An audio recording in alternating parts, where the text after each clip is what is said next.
Hi, I'm Dr. P.K. Talwar, cosmetic surgeon, New Delhi, and I'm practicing cosmetic surgery for more than 30 years now.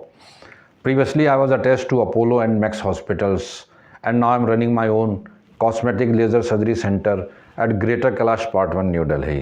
हमने कई videos बनाए हैं hair transplant और बाकी cosmetic surgery के विषय में कई सब्जेक्ट्स पे। तो हमारे एक क्वेरी आई है कि what is revision hair transplant, ये हमारे एक दर्शक ने हमसे पूछा है। तो उसके उत्तर में देखो उनको बताना चाहूँगा कि रिवीजन का क्या मतलब है। रिवीजन का मतलब तो हम किसी चीज़ को रिवाइज कर रहे हैं या उसको हम रिविजिट कर रहे हैं तो उसको हम रिवीजन बोलेंगे। तो अगर हेयर ट्रांसप्लांट आपने कराया है, कहीं से भी कराया है, और अगर आप संतुष्ट नहीं हैं तो ही आप डॉक्टर के पास जाएंगे, कॉस्मेटिक सर्जन के पास जाएंगे, भाई आप उसको रिवाइज करें, उसको और अच्छा बनाएं ताकि आपका जो लुक है और अच्छा बने। तो ये किसी भी कंडीशन हो सकता है। देखिए, अगर आपने जैसे हेयर ट्रांसप्लांट करा लिया बालों में और बाद में आपको लग रहा है कि कुछ बाल और झड़ गए हैं, तो आपको दोबारा डॉक्टर के पास जाना पड़ता है, उस जगह को और भरवाना पड़ता है जहाँ से भी बाल पहले थे लेकिन अब झड़ गए हैं, तो वो उसको भी हम एक रिवीजन हेयर ट्रांसप्लांट बोलेंगे। कुछ ऐसे लोग होते हैं जिन्होंने हेयर लाइन बनवाई और कहीं पे भी बनवाई, क्योंकि आजकल तो देखिए कई टेक्नीशियंस हैं वो भी कर रहे हैं, लेटा के ही कर देते हैं सर्जरी, डेंटिस्ट भी कर रहे हैं। तो अगर आप ऐसे लोगों के पास जाते हैं और आपको लगता है कि भाई रिज़ल्ट मेरा अच्छा नहीं आया है, तो अगेन आपको हेयर लाइन अच्छी बनवानी पड़ती है, उसको डेंसिटी देनी पड़ती है। एक क्वालिफाइड प्लास्टिक सर्जन को मालूम होता है कि भाई कहाँ पे डेंसिटी कितनी देनी है। क्वालिफाइड प्लास्टिक सर्जन या सीनियर डर्मेटोलॉजिस्ट जो होते हैं इनके पास आप जा सकते हैं, वो आपको बताएंगे कि कहाँ पे डेंसिटी देनी, कितनी देनी है। तो अगर आप अपनी हेयर लाइन से खुश नहीं हैं या आपको डेंसिटी और बढ़वानी है तो आप डॉक्टर के पास जाएंगे, उसको भी हम रिवीजन हेयर ट्रांसप्लांट ही बोलेंगे। फिर ये है कि आपने जैसे आगे बाल डलवा लिए और बाद में कुछ दिनों के बाद आप देखेंगे पीछे के भी बाल झड़ गए, इन नेचुरल प्रोसेस। क्योंकि अगर आपको जो एंड्रोजेनिक एलोपेशिया है, हार्मोन डिपेंडेंट है, तो पहले आगे के बाल झड़ गए या पीछे के पहले झड़ गए, तो जहाँ के बाल झड़ गए आपने वहाँ तो करा लिया, लेकिन अब नई जगह जो जहाँ पहले बाल थे वो झड़ती जा रही हैं, तो आप उनको भी कराने जाएंगे, दोबारा आपको भी हेयर ट्रांसप्लांट कराना पड़ेगा।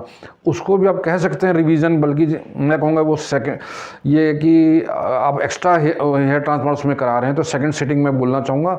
लेकिन पेशेंट के लिए वो भी रिवीजन हो जाएगा, क्योंकि सब पहले भी मैं गंजा दिख रहा था, अभी भी गंजा दिख रहा हूँ, तो मे भी टेक्निकली यू कैन से कि हम दोबारा गए रिवाइज करा रहे हैं, लेकिन उसको आप ये भी कह सकते हैं कि आप सेकंड सेटिंग आपने उसकी ले ली है।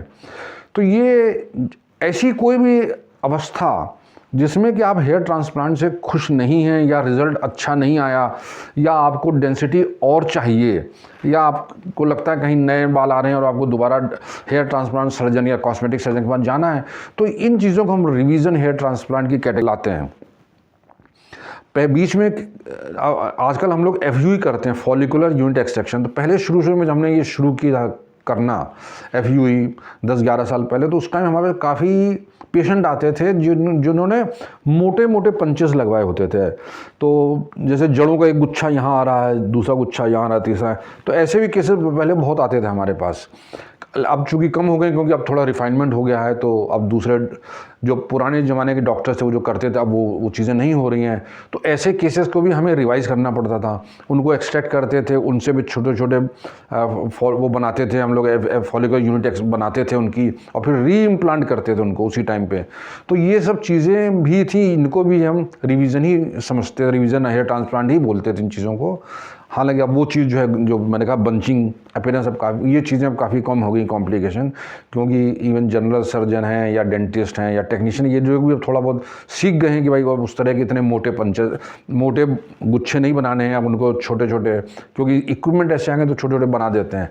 लेकिन फिर भी अगर आप रिवीजन से बचना चाहते हैं, अगर आप चाहते हैं एक बार में आपने जितना एरिया कराया है और रिज़ल्ट आपको अच्छा मिले, तो आपको मैं हमेशा यही कहता हूँ कि आप किसी क्वालिफाइड प्लास्टिक सर्जन के पास जाएं या क्वालिफाइड सीनियर डर्मेटोलॉजिस्ट के पास जाएं, जो कि आपको अच्छा रिज़ल्ट दे सकेंगे इस मामले में।